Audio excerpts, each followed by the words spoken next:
એક સમયની વાત છે. એક કવિ હતો. એની આર્થિક સ્થિતિ એટલી ખરાબ થઈ ગઈ કે ઘરમાં ખાવાના પણ સાંસા પડવા માંડ્યા.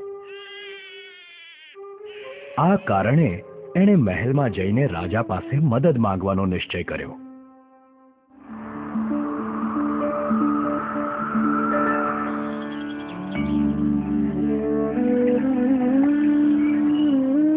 રાજાના કહેણ પર મહેલમાં જઈને કવિએ પોતાની કવિતા વાંચવાનું શરૂ કર્યું. વાહ વાહ વાહ વાહ વાહ, બહુ સરસ, વાહ વાહ, સુંદર. રાજા એના પર ખૂબ ખુશ થયો અને એને ઇનામ માંગવા કહ્યું. કવિએ ખૂબસૂરતીથી સજાવેલી શતરંજની બાજી તરફ ઇશારો કરતા કહ્યું, મહારાજ, જો આપ દરેક ખાનામાં ચોખાનો એક દાણો મૂકતા જાઓ અને દરેક ખાનામાં એને બમણો કરતા જાઓ તો હું સમજીશ કે મને મારું ઇનામ મળી ગયું.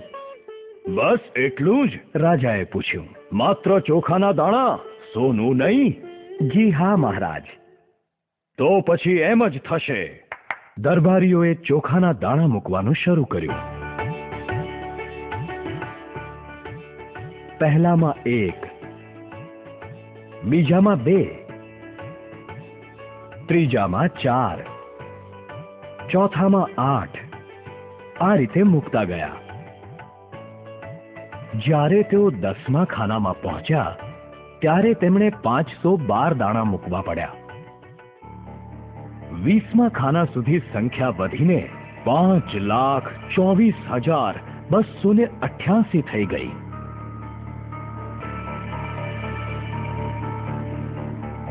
અડધે સુધી પહોંચતા પહોંચતા 32મા ખાનામાં ચોખાના દાણાની ગણતરી 214,73,83,648 થઈ ગઈ. જોત જોતામાં ગણતરી અબજોમાં પહોંચી ગઈ. છેવટે અભાગ્યા રાજાને પોતાનું આખું રાજપાટ ચતુર કવિને સોંપી દેવું પડ્યું. અને આની શરૂઆત માત્ર ચોખાના એક દાણાથી થઈ હતી. કથાનો બોધ: ચક્રવૃદ્ધિની તાકાતને કદાપી ઓછી ના આંકવી જોઈએ. જો આપ દરેક મહિને નિયમપૂર્વક એક નાનકડી રકમનું રોકાણ કરશો તો તમારી એસઆઈપી તમારી સેવા નિવૃત્તિ સમયે એક બહુ મોટી રકમ બની શકે છે. Sundaram Mutual. Unearthing opportunities.